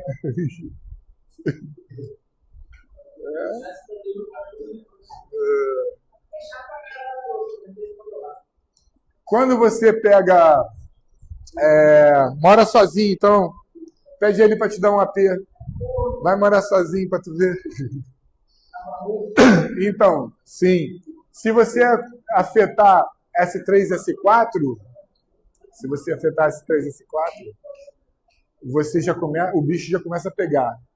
Aí eu tenho dor na genitália. Então, nessa dor na genitália, eu posso ter uma pessoa que tem dor na ereção, e isso vai dar uma disfunção erétil. Uma dor na penetração, que vai dar o vaginismo. E dor na ejaculação também. Né? Já tive pacientes que tinham dores na ereção e tinham dores na ejaculação. Dores uroretais, né? Uroretais não, retais. As dores retais. Então você vai defecar, você tem muita dor. E às vezes até sangramento, que as pessoas já veem como uma possibilidade de aquela alteração que dá antes de uma evolução para uma hemorroida. Esqueci o nome que se dá. Que tem edema e tem o edema no ânus depois do esfíncter externo ali. Esqueci o nome que se dá. E, além disso, você ainda pode encontrar uma pessoa que pode se tornar até mesmo infértil, né? Desenvolver infertilidade, porque S3 e S4 inervam os ovários e os testículos, né? Além da próstata e o útero. Essa pessoa pode ter vulnerabilidade a infecções urinárias. Essas infecções urinárias, às vezes, podem vir ou não acompanhadas de uma relação pós-coito. E aí a pessoa pensa, poxa, eu fui contaminada, eu não usei isso, não usei aquilo, meu marido, minha esposa está me traindo e tal. E às vezes uma disfunção sacroiliaca te deixa mais vulnerável com o estímulo mecânico, a deformação mecânica do coito, você ter microlesões e gerar uma inflamação. E seu corpo demorar mais a se restaurar. Então, de uma certa maneira, as disfunções urogenitais podem estar presentes por uma disfunção sacroiliaca. E a recíproca também é verdadeira. Eu posso ter uma pessoa com disfunções urogenicológicas e trazer uma disfunção sacroiliaca, né? Que aí a gente vai ver agora. Aqui eu tenho uma mulher e vocês estão olhando a mulher pelo lado esquerdo. Eu retirei o ilíaco esquerdo. Aí você só vê o sacro e você vê o púbis do ilíaco do outro lado. Essas vísceras ficam na pelve menor. Eu tenho o reto, o útero e a bexiga. Essas vísceras não ficam soltas, elas ficam presas em ligamentos. São muitos ligamentos. E os terapeutas manuais, os osteopatas lá franceses, eles apelidaram esses ligamentos com o nome de uma lâmina. Então, eu tenho uma lâmina de cada lado, que a gente chama de lâmina sacro, reto, gênito, vesículo, púbica. Uma lâmina dessa de cada lado, que mantém a estabilidade dessas vísceras. Quando eu tenho, por exemplo, aí vamos dar só um exemplo hoje de uma fisiologia normal do útero. A menina, ela vem preparada para gerar uma vida do seu ventre. E para isso ela tem um ciclo hormonal que faz com que ela se torne fértil durante o tempo. Depois desse tempo ela não tá mais fértil porque tem a renovação celular. Beleza. Então, quando ela se torna fértil e não é fecundada, e hoje isso, graças a medicações, a métodos contraceptivos, ela pode ter atividade sexual e não engravidar, como era diferente na Idade Média, né, vamos dizer assim. Esse útero ele vai se preparar para receber o óvulo fecundado, ele não vai receber, então ele não vai precisar de toda aquela nutrição que está ali no endométrio, e ele vai descamar e a pessoa vai menstruar, beleza? Mas enquanto ela não menstrua, o útero fica muito mais pesado. O útero muito mais pesado, existem 2 ligamentos, um de cada lado, que são os ligamentos uterosacrais, que fazem parte dessa lâmina. Os ligamentos uterosacrais vão ficar supertensionados, segurando o útero muito mais pesado.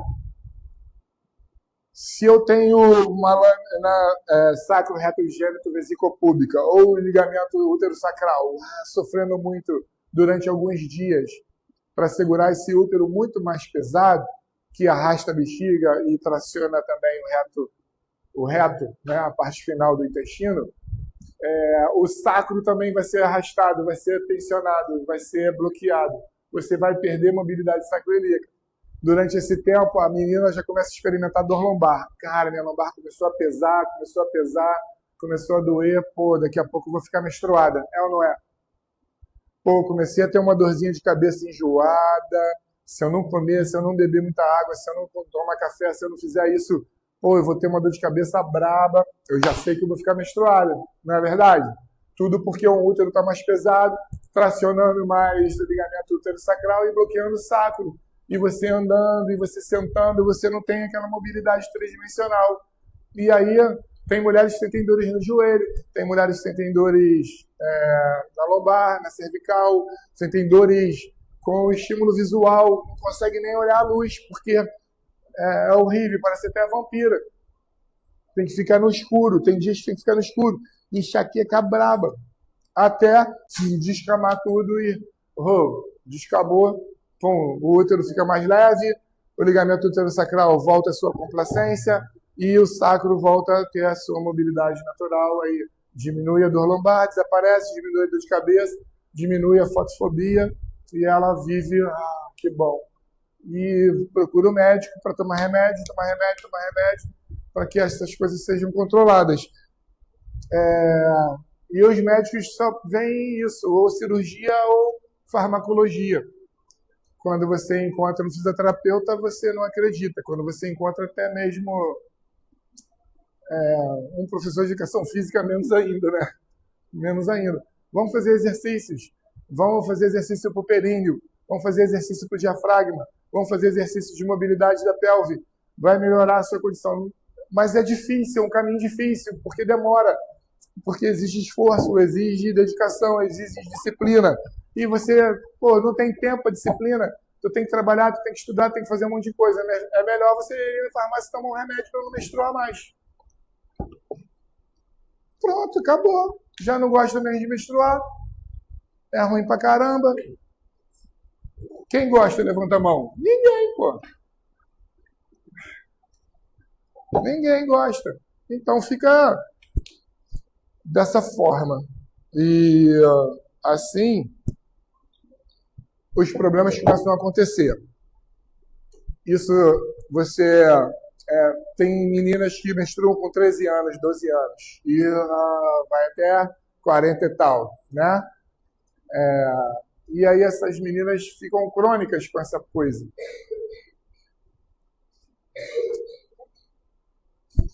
Com essa alteração na lâmina, que está sempre acontecendo de forma recidivante, né? Sempre acontecendo, fica essa recidiva, você pode ter uma perda importante na mobilidade do ligamento uterosacral, dos ligamentos largos, e essa menina ter uma dor crônica. Essa dor crônica também pode ser acompanhada de uma diminuição da sua capacidade de defesa. o seu sistema imunológico. Então, muitas das vezes a pessoa fala assim, pô, estou muito estressada. Quando você está estressado, está com cortisol lá no alto, você está com adrenalina na norepinefrina. Então, você fica com os músculos mais tensos, os músculos mais tempos contraídos. Beleza. Aí você começa a desenvolver cândida, por exemplo, ou infecçõezinhas, inflamaçõezinhas, uretrites, ou então vaginite. E aí você acha que é da atividade sexual. Ou então você diminuiu a sua imunidade. Cara, você não é questão de imunidade, você não tem uma boa nutrição uterina, uma boa nutrição vesical ou retal, e você fazendo o coito, praticando atividade sexual, tem trauma. E esses traumas podem causar microlesões que se resolveriam naturalmente, prazerosamente, mas não se resolvem, porque você não tem uma boa nutrição no local, né? E aí a pessoa começa a desenvolver cistites, dores em andar, lombalgia crônica, inflamações uterinas crônicas e as famosas dismenorreias, né? E ela vai procurar o ginecologista. Uma paciente, mãe de uma aluna nossa, que está até fazendo estágio lá agora, a Rayane, foi lá com muita dor lombar, hernia de disco, ou irradiava e tal. Marombeira, gosta de malhar pesado para ficar fortona, cavalona. E ela é fortona mesmo, assim. Mas está com o abdômen muito protuso e tal, por causa dos filhos e tal, enfim. Aí ela chegou, foi atendida 2 vezes e eu não consegui avaliá-la. Aí na terceira vez eu consegui avaliá-la. Eu avaliei e tal, peguei a história rapidamente, aí eu olhei e cara, o abdômen dela é super tenso. Aí, vou tratar da senhora aqui e tal, se a senhora sentir dor, a senhora me avisa. Aí eu tratei a parte da bexiga dela e do útero dela. E também do cólon sigmoide. E a cicatriz da cesárea. Só fiz isso. Nós não fizemos piriforme, não fizemos nada de lombar, nada de sacro, nem nada. Só fiz isso. Foi a primeira vez em 4 anos ou 2 anos, sei lá, há muito tempo que ela ficou sem dor, assim, direto. A dor reduziu naquele dia. Quer dizer, naquele dia ela ainda sentiu dor, no dia seguinte ela reduziu, depois ela mandou mensagem para a filha, eu tô sem dor, tal. A dor voltou agora, porque ela parou de se cuidar, e continua malhando e não tem o cuidado visceral que precisa ser feito. E, na verdade, cuidando da víscera, eu estou cuidando do sacro. Cuidando do sacro, eu estou cuidando da víscera. Certo? Oi? É isso aí. Beleza? Aí, no ano passado, a turma que está no 7º período hoje... Ano passado não, semestre passado. A turma que está no 7º período hoje fez um VT comigo e eles entrevistaram 600 mulheres. Dessas 600 mulheres, no estudo que nós fizemos, 29%, alguma coisa, tinham as suas dores lombares relacionadas às disfunções geniturinárias. Comentei isso, né? 29% é muita coisa. É quase 1/3, né? É quase 1/3, é praticamente 1/3 das mulheres. Isso não é pouca coisa. Isso vai cair na prova e vou detonar muita gente. Menos vocês. Só se vocês derem cola. Se vocês colarem, aí já era. Valeu? Valeu.